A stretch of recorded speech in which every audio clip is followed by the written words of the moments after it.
Alam ng Diyos na sinasabi ko ang katotohanan. Magandang umaga, ako si kapatid David Erickson sa Jeffersonville, Indiana, Sabado, Pebrero 1, 2025. Ngayon, narito ang mga agila ay nagtitipon sa sulat mula sa anak na lalaki ni Brother William Branham, kapatid na si Joseph Branham. Minamahal na mga layunin. Napakagandang taglamig na meron tayo habang pinag-aralan natin ang 7 kapanahunan ng Iglesia. At pagkatapos ay ipinahayag ng Diyos ang higit pa sa atin sa aklat ng mga paghahayag ni Hesus Kristo. Ano ang unang 3 kabanata ng Apokalipsis at ang kapanahunan ng Iglesia at kung paano nahuli si John noong ika-4 at ika-5 kabanata na nagpapakita sa amin ng mga bagay na darating. Sa ika-6 na kabanata, inahayag niya kung paano bumaba muli si John sa mundo upang makita ang mga bagay na nagaganap na pupunta muli sa ika-6 na kabanata hanggang sa ika-19 na kabanata ng Apokalipsis. Kung paano pinagpala ang nobya sa darating na linggo habang naririnig natin ang tinig ng Diyos na nagsasalita sa pamagitan ng kanyang makapangyarihang ika-7 anghel. At sabihin sa atin kung ano ang susunod na ihayag sa susunod. Natutuwa akong ipahayag na sisimulan na natin ngayon ang mahusay na pag-aaral ng 70 sanglinggo ni Daniel.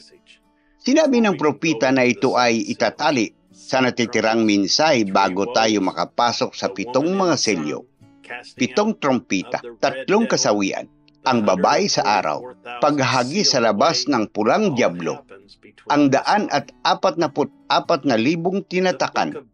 Ang lahat ay nangyayari sa pagitan ng oras na ito.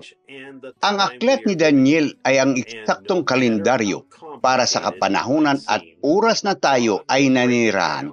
At kahit gaano pa kakomplikado ito, masisira ito ng Diyos at gawing simple para sa atin. At alam ng Diyos na ang hinahanap ko ngayon upang maaaliw ko ang kanyang mga tao at sabihin sa kanila kung ano ang nasa malapit. Kaparayo dito itong umaga at sa labas sa pamagitan ng mga lupain na pupunta ang mga tape na ito sa pangdaigdigan. Nasa dulo na tayo ng panahon. Tayo ang napiling mga tao ng Diyos na nagnanais at nagdarasal para sa araw na iyon at sa oras na iyon. At ang aming mga mata ay nakatingin patungo sa langit at pinanood natin ang kanyang pagdating. Maging lahat tayo ay katulad ni Daniel at itakda ang ating mga mata patungo sa langit. Sa panalangin at mga pagsusumamo tulad ng nalalaman natin sa pamagitan ng pagbabasa ng salita at pakikinig sa kanyang tinig, ang pagdating ng Panginoon ay mabilis na papalapit. Nasa dulo na tayo. Tulungan mo kami, Ama, na itabi ang bawat timbang, bawat kasalanan, bawat maliit na kawalan ng paniniwala na madaling pagkakasalang sa amin. Pindutin natin ngayon tungo sa layunin ng dakilang pagtawag. Alam na ang ating oras ay limitado. Lumabas na ang minsay. Handa na ang lahat ngayon. Naghihintay kami at nagpapahinga.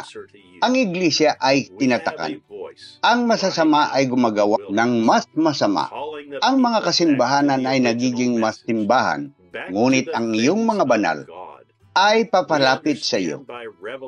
Mayroon kaming isang boses na sumisigaw sa labas ng ilang na tinawag ang mga tao na bumalik sa orihinal na mensahe, bumalik sa mga bagay ng Diyos. Naiintindihan namin sa pamagitan ng paghahayag na nagaganap ang mga bagay na ito. Halika na sumali sa amin ngayong linggo sa alas 12 ng tanghali oras ng Jeffersonville habang inihayag ng Diyos ang kanyang salita sa amin, habang sinisimulan natin ang aming mahusay na pag-aaral ng aklat ni Daniel. Brother Joseph Branham, 61-0730 M. Mga tagubilan ni Gabriel kay Daniel.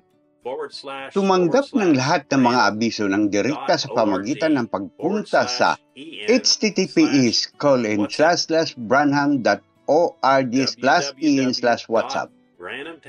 www.branhamtabernacle.org at sa iba pang mga wika, www.isbethfellowship.info.